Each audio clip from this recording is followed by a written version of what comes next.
ሰላም እንደምን አላችሁ። በዛሬው ትምህርታችን የምንመለከተው የተለያዩ የአልባሳት መጠሪያ ስሞችን በግዕዝ ቋንቋ ምን ተብለው እንደሚጠሩ በሚገባ እናያለን ማለት ነው። እስከ መጨረሻው አብራችሁን ቆዩ። የመጀመሪያው የምናገኘው እልታህ ይላል። እልታህ ተጣይ ነው ወይም ተጥሎ የሚነበብ ነው። ትርጉሙ ምን ማለት ነው? ያልተሰፋ ቀሚስ ማለት ነው። በቀጣይ ደግሞ የምናገኘው መንዲል ይላል። መንዲል ማለት ይሄኛውም ተጣይ ነው። መሀረም ማለት ነው።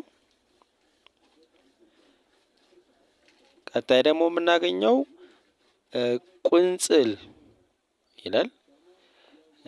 ቁንጽል ይሄኛውም ተጠቅሎ የሚነበብ ነው። እንደገና ደግሞ ተጣይ ነው። ቁንጽል ማለት ቅዳጅ ልብስ ወይም የተቀደደ ልብስ ማለት ነው። እዚህ ጋር ደግሞ አድል ይላል። ድ ተጠቅላ ነው የምትነበበው። ስለዚህ አድል ብለን የምናነበው በርኖስ ማለት ነው። ቀጥሎ የምናገኘው ከል ይላል። ይሄኛውን እንግዲህ ስናነብ ልን አጥብቀን ነው። ስለዚህ ከል ሳይሆን ከል ነው የምንለው። ከል ማለት ጥቁር ልብስ ወይም የሀዘን ልብስ ማለት ነው። ቀጥሎ የምናገኘው ደግሞ ተቤሳ ይላል። ይሄ ወዳቂ ነው። ያው ሳናነሳ እንደምናነበው ተቤሳ ማለት ፎጣ ማለት ነው። ቀጥሎ የምናገኘው ደግሞ ኤጴሞስ ይላል። ይሄ ተነሽ ነው። አንስተን ነው የምናነበው። ተነሽ ንባብ ሳይሆን ያው ሰያፍ ንባብ ነው። ሰያፍ ንባብ ሆኖ ከፍ ባለ ድምፅ የሚነበብ ነው። ኤጴሞስ ማለት ቀሚስ ማለት ነው። ቀጣይ ደግሞ የምናገኘው ቄዳርስ ይላል። ይሄኛው ተጣይ ንባብ ነው። ቄዳርስ ሲል ኮፍያ ወይም ደግሞ ቆብ ብለን የምንጠራው ማለት ነው። ቀጣይ ደግሞ የምናገኘው ፊላስ ይላል። ይችኛዋ ላ ነው የምትነሳው። ስለዚህ ሰያፍ ንባብ ነው። የንባብ አይነቱ ሰያፍ ነው። ፊላስ ማለት የአልጋ ልብስ ማለት ነው። ቀጥሎ የምናገኘው ደግሞ ሳውር ወይም ስውር ይላል። ምን ማለት ነው? ሱሪ ማለት ነው።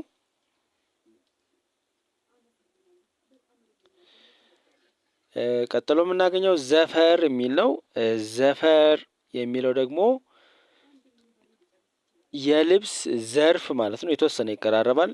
የልብስ ዘርፍ ማለት ነው። ቀጣይ የምናገኘው አስቅ ይላል። አስቅ ይሄኛውም ተጣይ ንባብ ነው። በርኖስ ማለት ነው። ከቅድሙ የተለየ ቃል ነው። ቀጣይ የምናገኘው ደግሞ ሜላት የሚል ነው። ሜላትም ተጣይ ንባብ ነው። ሜላት ማለት ነጭ ሐር ልብስ ነው፣ ወይም በነጭ ሐር የተሰራ ልብስ እንደማለት ነው። ቀጥሎ ማዕርት ይላል። ማዕርት ማለት ሻሽ ማለት ነው። ቀጥሎ የምናገኘው መቅነት የሚል ነው። ይሄኛውም ተጣይ ንባብ ነው።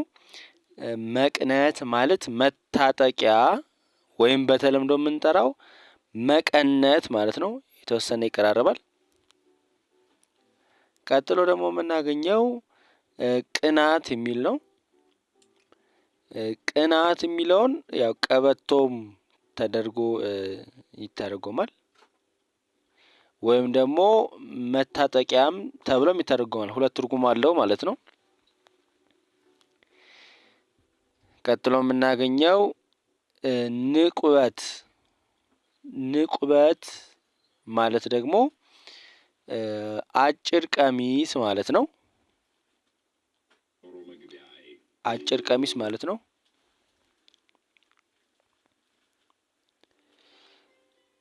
ቀጥሎ የምናገኘው ደግሞ ሰንዱን የሚል ነው።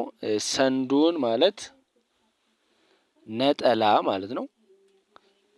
ያው የሚለበሰው ነጠላ ሰንዱን ይባላል።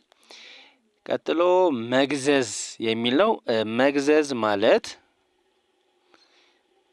መጋረጃ ማለት ነው። በቀጣይ ደግሞ የምናገኘው ጥውዮ የሚል ነው። ጥውዮ ማለት ጥልፍ ማለት ነው። ከዛ ደግሞ አጽፍ ይላል። አጽፍ ማለት ደግሞ ሸማ ወይም ጋቢ ማለት ነው። በቀጣይ በሌላ እንገናኛለን። ሰላም ቆዩ።